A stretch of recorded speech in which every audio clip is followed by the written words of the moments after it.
What's going on, guys? Harley here. Welcome back to an episode of Mixed Reviews. Popular product reviews with a twist. So I'm guessing the reason you clicked on this video is because you're about to buy something. And that something is probably a MacBook. And you know about the M1. You've made up your mind that you want it.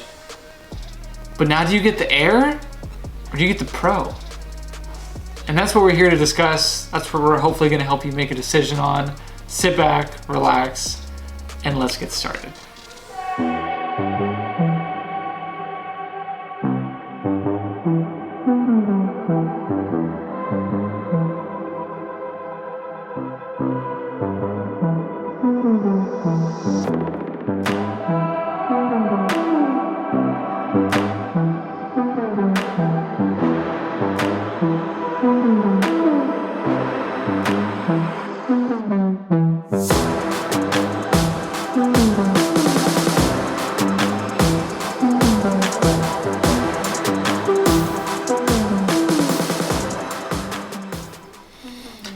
So here we have MacBook Air and the MacBook Pro, both 2020 M1. This one was obviously not on. It's a tough decision, it really is, because before there used to be a huge discrepancy in the power between the Air and the Pro, right? You used to get the Pro if you were a professional, you were wanting to do video editing, photography editing, anything that required a decent amount of power, you would want to use the Pro for. Now, with the M1 Air coming up with the same power, the same processor that the MacBook Pro puts out, it's like, what really is your benefit in getting the Pro? Is it worth a $300 increase in price to make the jump up to the Pro?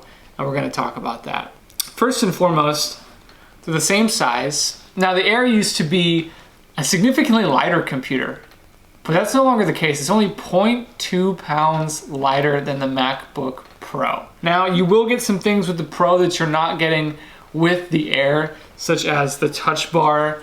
That is something notable. If you like the touch bar, then it's definitely worth it. Both MacBooks come with Touch ID. Both are gonna have the same Magic Keyboard. The MacBook Pro display gets slightly brighter, but is it $300 worth? So the MacBook Air is going to come in at $1,000, where the MacBook Pro lists at $1,300, so a $300 difference. There's two color options for the MacBook Pro, the silver and space gray, whereas the Air comes in silver, space gray, and the rose gold, as you see here. They're both going to have a 13-inch display, 8-core Apple M1 chip, 16 gigs of memory, 2 terabytes of storage. Now the MacBook Pro is going to boast a slightly higher battery life at 20 hours, where the MacBook Air is going to get 18. The MacBook Pro is going to have the Touch ID, but instead of that touch bar across the top, it's going to have physical keys, whereas the MacBook Pro will still rock the touch bar. So if you're a touch bar fan, it's a pretty clear decision which one you need to go with if you're willing to cough up the extra $300. But if you like the physical keys, on the flip side, you can save yourself a little bit of money and get the MacBook Pro because the performance is so comparable. They're both going to have 8 gigs of memory and 16 gigs of memory as options to choose from. They both have the Retina display with 2560 by 1600 pixels. The MacBook Pro is going to have a slightly brighter display, coming in at 500 nits, where the MacBook Air is at 400, but they're still rocking the True Tone technology.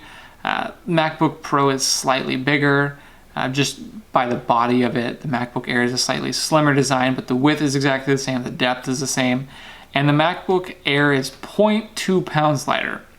So nothing crazy. The MacBook Pro only weighs 3 pounds. Both have a 720 FaceTime camera, stereo speakers, where the MacBook Pro gets a slightly better speaker setup and a slightly better mic. It's nothing crazy. They're both gonna have the new Magic Keyboard, which, you know, so glad that the MacBook Air is back on the Magic Keyboard versus that butterfly keyboard. That's not really something that's discussed, but just from a build standpoint, it is slightly larger. But overall, it's a really tough call, and it comes down to just a few factors. Given the recent updates with the Apple M1 chip, they've really closed the gap between the MacBook Air and the MacBook Pro.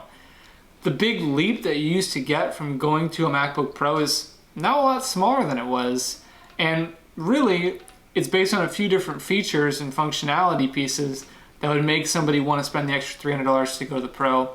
But really, it's your call at the end of the day. Let us know which one you're gonna go with down in the comment section below. Drop us a note. What do you want us to review? What do you want me to drink? We'd love to engage with you guys. Thank you for watching. Hopefully this added some value. Till next time, peace.